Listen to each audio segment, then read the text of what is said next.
हिमाचल प्रदेश में चुनावी पारा धीरे धीरे बढ़ता जा रहा है। बीते मंगलवार को मुख्यमंत्री और उप मुख्यमंत्री और कांग्रेस प्रदेश अध्यक्ष ने संयुक्त प्रेस वार्ता करते हुए भाजपा पर निशाना साधा।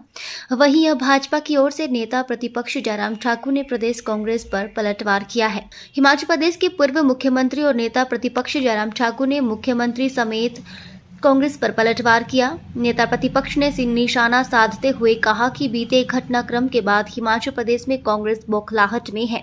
उन्होंने कहा कि बार बार भाजपा पर सरकार को अस्थिर करने का आरोप लगाया जा रहा है, जबकि सरकार की अस्थिरता का कारण उनके खुद के नेता है। नेता प्रतिपक्ष ने कहा कि मुख्यमंत्री को नैतिकता के आधार पर इस्तीफा दे देना चाहिए। पार्टी हाईकमान के साथ कांग्रेस नेताओं की भी यही चर्चा हुई है।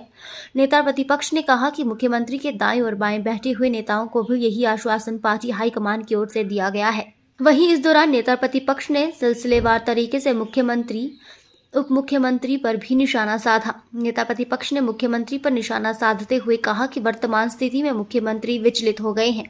चुनाव के समय में घोषणा कर रहे हैं, जो कि साफ तौर पर आचार संहिता का उल्लंघन है। उन्होंने कहा कि महिलाओं को 1500 देने की घोषणा सरकार ने की, लेकिन 15 महीने में ये घोषणा पूरी नहीं हुई। अब चुनाव के समय में कांग्रेस को उनकी याद आई है। वहीं इस दौरान नेता प्रतिपक्ष ने उप मुख्यमंत्री मुकेश अग्निहोत्री पर भी निशाना साधा। मुकेश अग्निहोत्री पर निशाना साधते हुए जयराम ठाकुर ने कहा कि बार बार सरकार को अस्थिर बनाने की आखिर क्या आवश्यकता है। उन्होंने कहा कि राज्यसभा चुनाव में भी कहा जा रहा है कि परिणाम उनके पक्ष में होगा, लेकिन परिणाम सबने देखा। जयराम ठाकुर ने कहा कि उन पर इल्जाम लगाया जा रहा है कि वो सरकार को अस्थिर करने का काम कर रहे हैं। अतिरिक्त बहुत बातों का जिक्र हुआ है।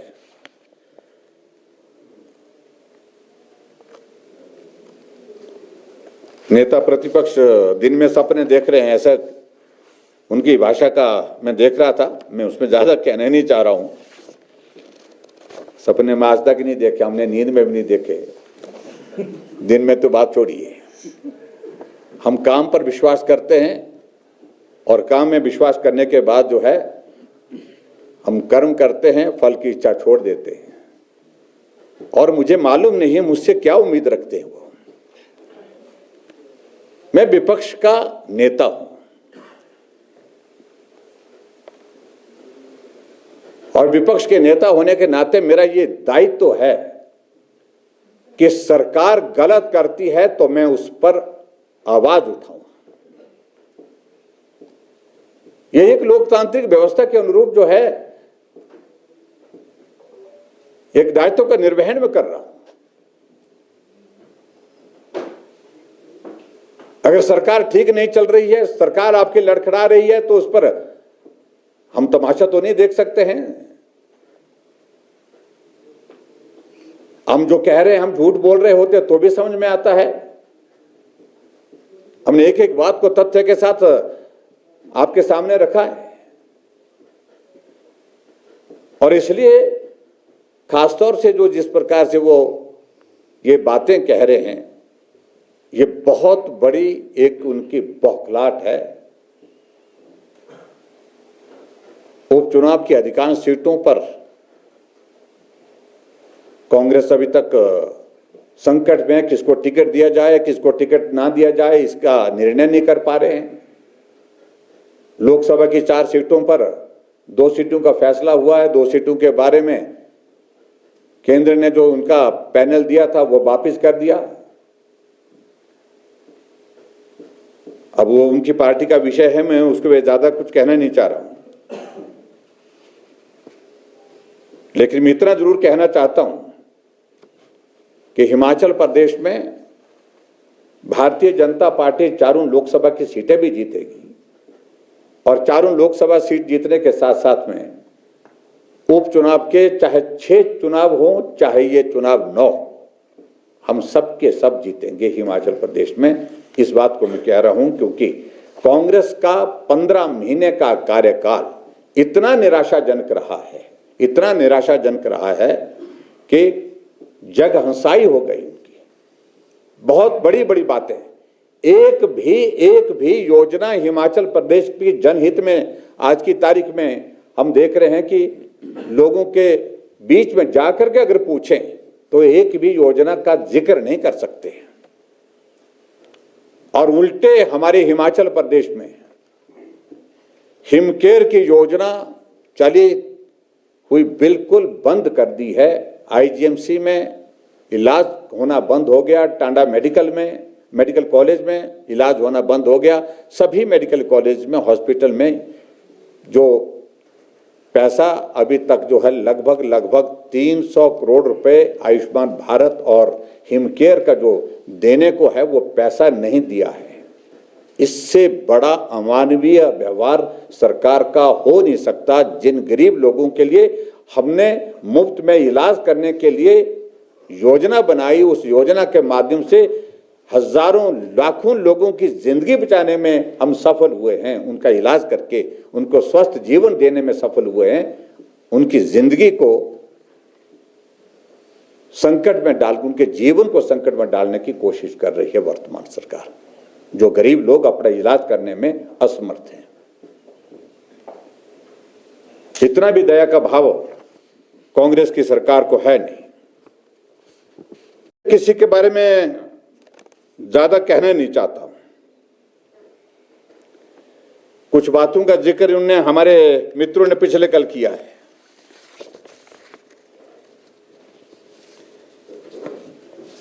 एक तो यह कहा है कि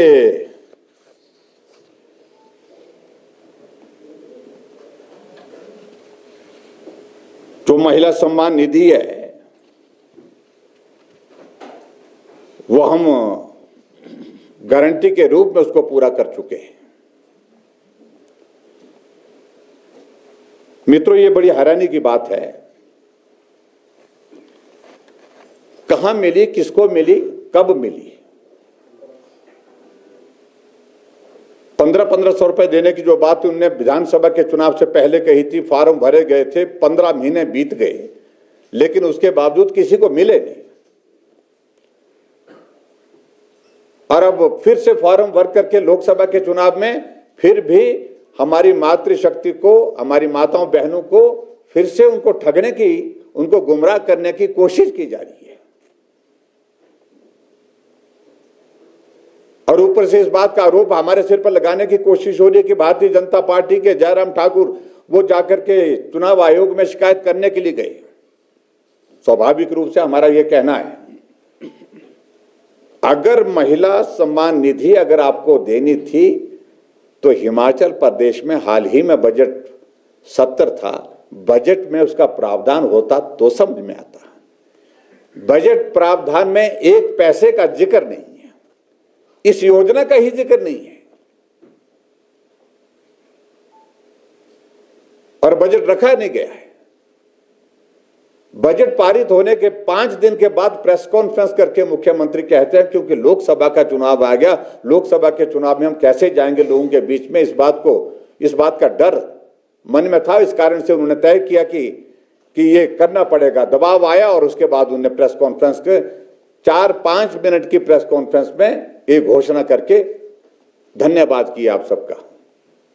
जब आप लोग पूछने भी लगे तो उनकी ओर से एक ही शब्द होता है, धन्यवाद। धन्यवाद करके चले गए, जब बजट प्रावधान नहीं है। और हमने चुनाव आयोग में इस बात के लिए कहा कि इंदिरा गांधी जी के फोटो के साथ और उसके साथ साथ में मुख्यमंत्री के फोटो के साथ चुनाव आचार संहिता लागू होने के बावजूद वो फॉर्म भरे जा रहे हैं। क्या गलत किया उसमें? अगर आपको ईमानदारी से अगर महिला सम्मान निधि देनी तो 15 महीने में किसने आपके हाथ बांध के रखे? क्या इस प्रश्न का उत्तर है आपके पास? ये बार बार जिस प्रकार से झूठ बोल करके गुमराह करने की कोशिश की जा रही है और हमारी माताओं बहनों को जलील करने के एक तरह के, मैं कह सकता हूं, ये प्रयास है जो दुर्भाग्यपूर्ण है। इसमें सफलता नहीं होगी, मैं बड़ा साफ कह रहा हूं। और इसके बाद और कहा कि अगर 2 महीने का अभी चुनाव के दौरान का अगर नहीं मिला तो हम 3000 रुपए जो है वो जून के महीने में देंगे। यही कहा शायद। क्या ये चुनाव आचार संहिता का उल्लंघन नहीं है? इसलिए मुख्यमंत्री कितने विचलित हैं, उन्हें मालूम नहीं पड़ रहा है कि चुनाव आचार संहिता लागू है और इस वक्त हमको कोई घोषणा नहीं करनी है। और इसको भी हम निश्चित रूप से हम विचार करेंगे, इसके बारे में क्या पार्टी का मत बनता है आगे इस बात को लेकर के बताएंगे। और दूसरी बात और मैं इस बात के लिए एक बार फिर से प्रधानमंत्री नरेंद्र मोदी जी को, पार्टी के हमारे राष्ट्रीय अध्यक्ष को बहुत बहुत बधाई देता हूं, जो हमारा संकल्प पत्र 2024 के लिए जारी हुआ है, जिसमें बहुत महत्वपूर्ण बड़े बड़े एजेंडे, जिसमें ऐसा नहीं किया है कि लोक लुभावन चीजें नहीं की है। उसमें एक बात को लेकर के यही कहा कि भाई किसान सम्मान निधि हम जारी रखेंगे, 80 करोड़ गरीब लोगों के लिए मुफ्त इलाज की योजना को हम जारी रखेंगे, जिसमें एक बात को लेकर के आगे बढ़ करके ये जिक्र किया है कि आयुष्मान भारत भी हम जारी रखेंगे। आयुष्मान भारत के साथ साथ में जो 70 साल से ऊपर के बुजुर्ग लोग हैं उनको आयुष्मान भारत के दायरे में सभी को लेकर के उनको स्वास्थ्य की बेहतरीन सुविधा देने की कोशिश करेंगे, ये कहा है उसमें। और इसके अलावा एक बहुत बड़ा महत्वपूर्ण विषय को लेकर के प्रधानमंत्री जी ने जिसका जिक्र किया है कि 1 नेशन 1 इलेक्शन, ये आने वाले समय में 5 सालों में हमारा एक लक्ष्य होगा। उस दिशा में किस प्रकार से सबको हम सहमति की दृष्टि से इकट्ठा ला सकते हैं, क्योंकि लाखों करोड़ रुपए का खर्च हो रहा है और लाखों करोड़ रुपए का खर्च को कैसे हम बचाया जा सके और समय को भी कैसे बचा सके, उस दृष्टि से एक प्रयत्न करने की बात उन्होंने कही कि इस तरह से हम प्रयत्न करेंगे। और हमें इस बात को लेकर के ये भी प्रसन्नता है कि इन 10 वर्षों में 25 करोड़ गरीब लोगों को गरीबी रेखा से ऊपर लाने की में जो हमने सफलता की है आदरणीय प्रधानमंत्री जी ने। और इसके साथ साथ में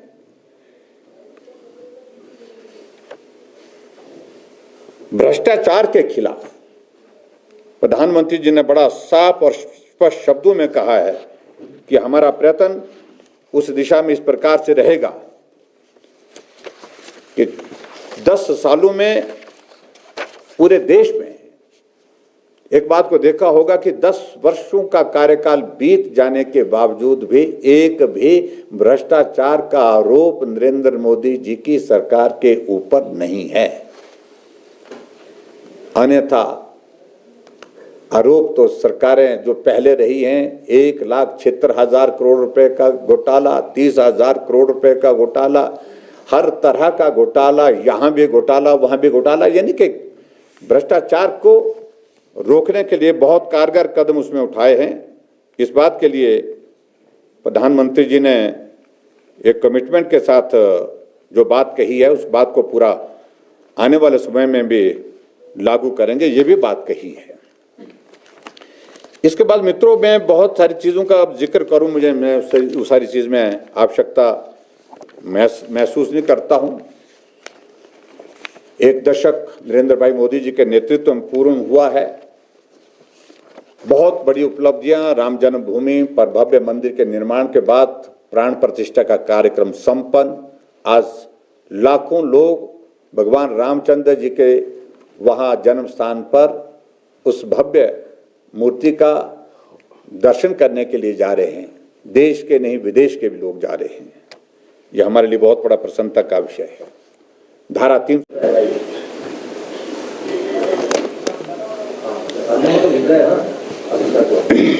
मित्रों, आज की इस पत्रकार वार्ता में आप सबका स्वागत है। आज रामनवमी है, आपको रामनवमी की बहुत बहुत बधाई, शुभकामनाएं।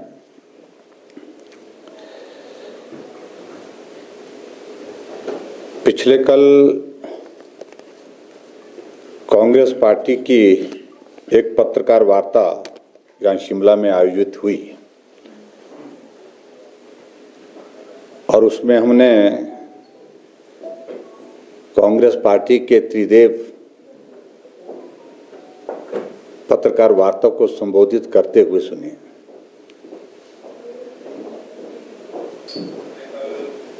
और मैं इस बात को देख रहा था कि उस पत्रकार वार्ता में तीनों की जो परिस्थिति है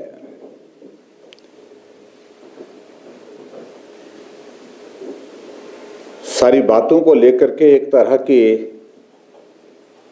जो पिछले कुछ अरसे में घटनाएं घटित हुई है हिमाचल प्रदेश की राजनीति में, उसके कारण सबके सब विचलित दिखे। बार बार इस बात का जिक्र करने की कोशिश हो रही है कि सरकार को अस्थिर करने की कोशिशें हुई।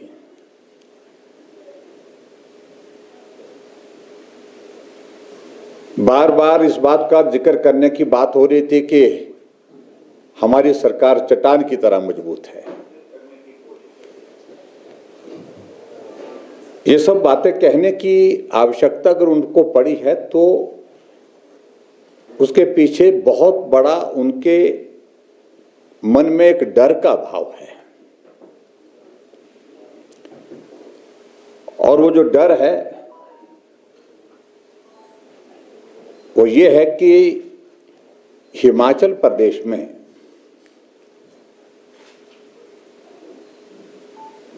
जो पिछले दिनों घटनाक्रम राजनीतिक दृष्टि से हुआ है, उसमें कांग्रेस पार्टी के वरिष्ठ नेतृत्व ने इस बात को अनुभव किया है कि कोई और उसके लिए दोषी नहीं है। जो केंद्रीय इनका नेतृत्व है, जो कांग्रेस के जो पर्यवेक्षक हिमाचल प्रदेश में भेजे गए थे, उन्होंने रिपोर्ट में बाकायदे जिक्र किया इस बात का, और शायद व्यक्तिगत रूप से भी, कि ये नेतृत्व की असफलता है। यानी कि हिमाचल प्रदेश में जो कांग्रेस पार्टी की सरकार बनी है वो बहुत बड़ा बहुमत होने के बावजूद भी सभी नेताओं का विश्वास जीतने में, सभी नेताओं को साथ चलाने में नाकामयाब रही है।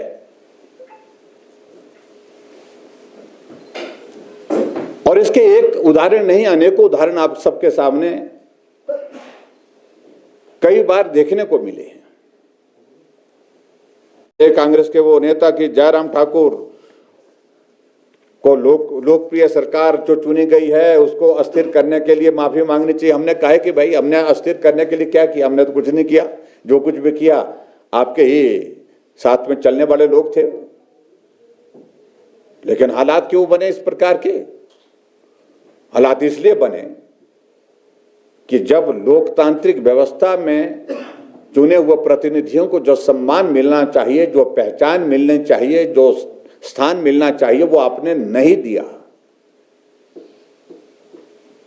चुने हुए प्रतिनिधि दरकिनार करके अपने साथियों और मित्रों के साथ बैठ करके आप सरकार चलाने लगे, जो ना किसी वार्ड के मेंबर हैं, ना किसी चुने हुए व्यवस्था के अंतर्गत लोकतांत्रिक व्यवस्था से आए हुए, लेकिन कैबिनेट दर्जे के साथ सरकार चला रहे हैं। और इस बात को लेकर के उन मित्रों ने इस प्रकार का कदम उठाया है, और इसमें किसी व्यक्ति का, और खासतौर से हमारे ऊपर बार बार ये जो बात कही जा रही है कि जयराम ठाकुर ने किया, जयराम ठाकुर ने किया, बहुत याद कर रहे हैं आजकल, बहुत प्यार आया आजकल। मैं उनका आभारी भी हूं उस बात के लिए। तीनों नेता यहां पर प्रेस कॉन्फ्रेंस में बार बार कह रहे थे। मैं यही कहूंगा कि भारतीय जनता पार्टी लोकतांत्रिक व्यवस्था में विश्वास करती है, और हिमाचल प्रदेश में जो 6 उपचुनाव जो लोकसभा के चुनाव के साथ घोषित हुए हैं, और इसके अतिरिक्त 3 उपचुनाव होने की संभावना से मना नहीं किया जा सकता है। 3 निर्दलीय विधायकों ने त्यागपत्र देकर के विधानसभा अध्यक्ष महोदय जी के पास दे रखे हैं, और मामला सुप्रीम कोर्ट, ये हाई कोर्ट में है। इस बारे में मैं ज्यादा कहना नहीं चाहता हूं, लेकिन मुझे इस बात को लेकर के अफसोस जरूर है कि सरकार के दबाव में विधानसभा के अध्यक्ष इस कदर हैं कि उन्होंने व्यक्तिगत रूप से सौंपे हुए जो उनके पास त्याग पत्र अभी तक स्वीकार नहीं किए हैं, जबकि रूल्स में जो प्रोविजन है और सुप्रीम कोर्ट की जजमेंट भी बड़ी क्लियर है, कोई विधायक व्यक्तिगत रूप से विधानसभा अध्यक्ष को अगर त्याग पत्र देते हैं तो उसमें कोई भी क्लैरिफिकेशन, कोई भी वेरिफिकेशन करने की आवश्यकता ही नहीं है, वो तत्काल स्वीकार किए जाने चाहिए। मैं उम्मीद करता हूं कि बहुत जल्दी उस बारे में भी कोई निर्णय होगा। उप मुख्यमंत्री जी ने कहा कि हमारी सरकार बिल्कुल स्थिर है। हम कहां बोल रहे हैं अस्थिर है? ये बार बार कहने की आवश्यकता क्यों है? आवश्यकता बार बार इसलिए कहने की पड़ रही कि स्थिर नहीं है। और उसके उदाहरण एक कहने की आवश्यकता नहीं है। मैं आपको यही कहूंगा कि हिमाचल प्रदेश में जो वर्तमान परिस्थिति बन रही है, वो कह रहे हैं कि आंकड़े बताओ कैसे होगा, कैसे होगा। हम इस बात को लेकर के कुछ आंकड़ों में नहीं जाना चाहते, तो हम तो इतने ही कहते हैं कि राज्यसभा के बारे में भी यही कहा जाता था कि 1 आदमी होगा, 2 आदमी होंगे, 3 आदमी होंगे। हम तो 43 है, 43 हैं। जब राज्यसभा के सिलसिले में भी यही कहा जा रहा था कैसे होगा, जो हो गया आपके सामने है। कांग्रेस के विधायकों ने कांग्रेस से विवश होकर के कांग्रेस पार्टी छोड़ने के मन के साथ बड़ा कदम उठाया उन्होंने।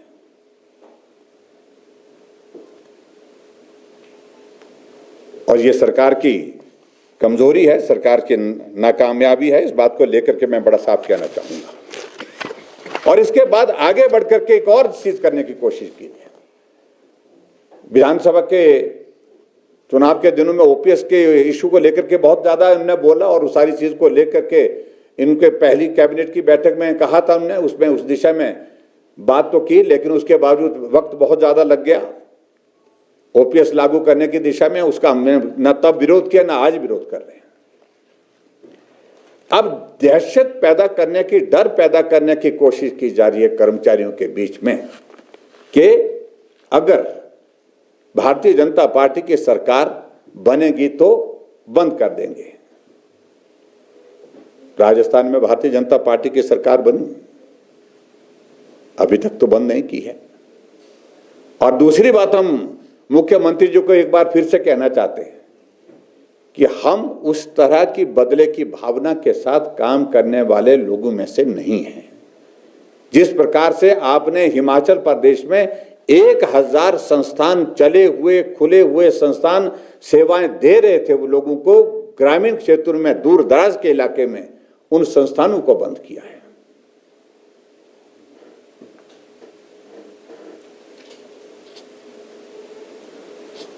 मैं सिर्फ इस बारे में सिर्फ इतना ही कहूंगा कि भारतीय जनता पार्टी को बदले की भावना के साथ काम करने की मंशा न पहले रखती है, न आज रखती है।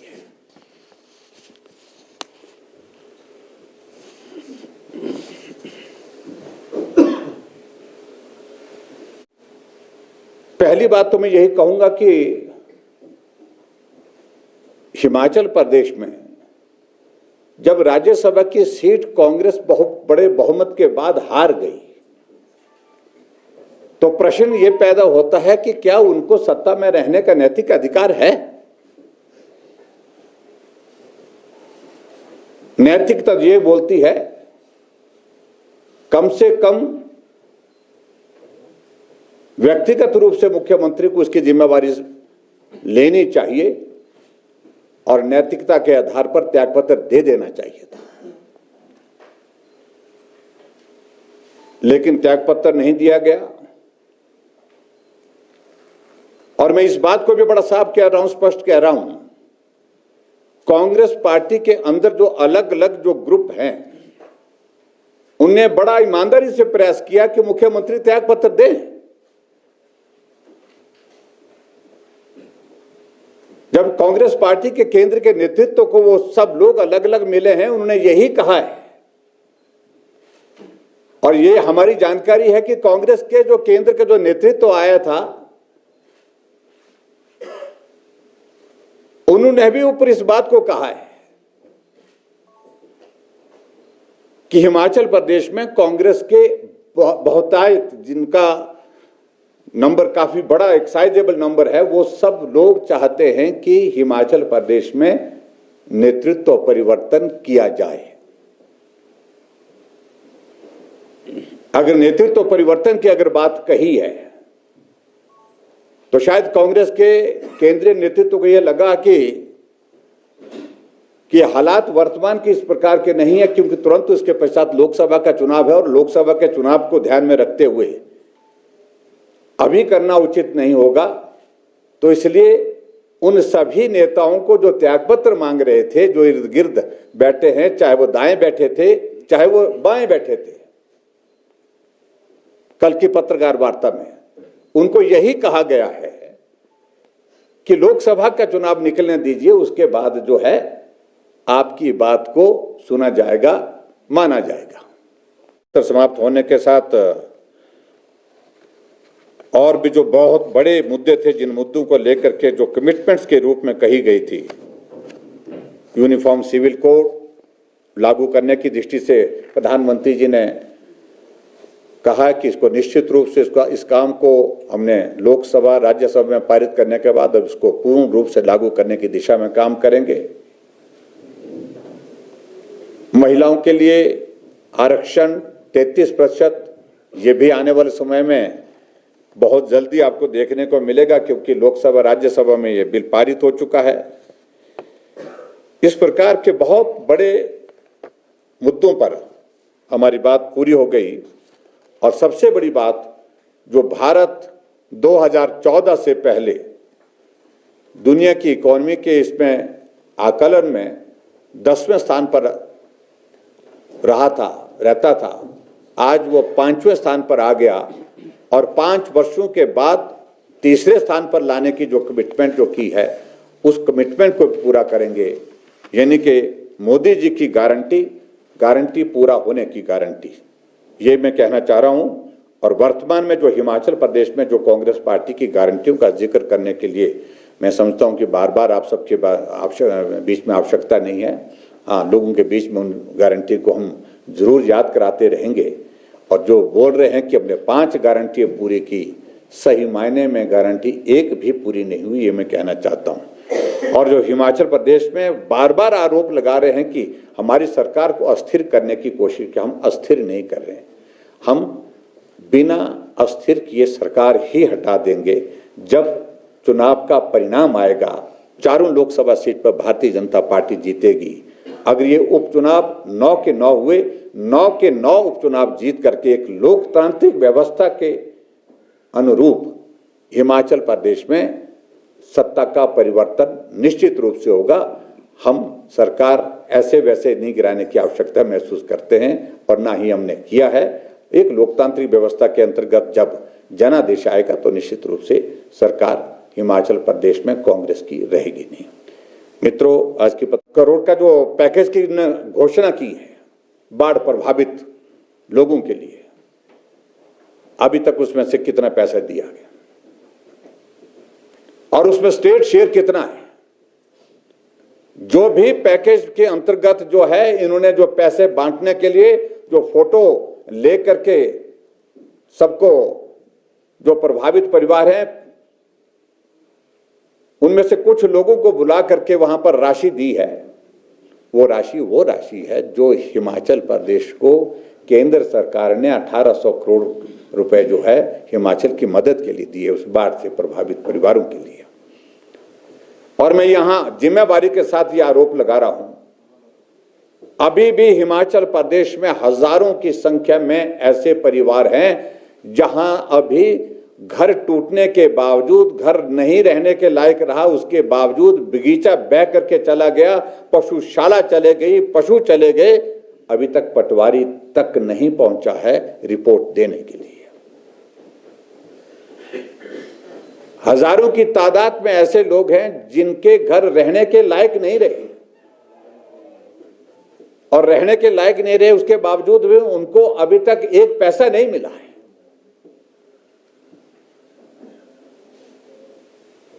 अगर जिन लोगों को पैसा दिया गया है हिमाचल प्रदेश में, वो पैसा है जो केंद्र सरकार ने हिमाचल प्रदेश में इस बाढ़ के दौरान प्रभावित परिवारों के लिए दिया है, वो पैसा है। और उसमें मेरा ये आरोप भी है, उसमें भी चुन चुन करके उन परिवारों को देने की बात की उन्होंने जो एक दल के हैं, सत्तारूढ़ दल के हैं, उन परिवारों को वो पैसा देने की कोशिश की है। ये भी मैं उनके ऊपर आरोप लगाता हूं और इस बात को लेकर के मैं साफ कहता हूं, हमारे पास इस तरह के अनेकों चीजें जो हमारे पास हमारे ध्यान में आई है।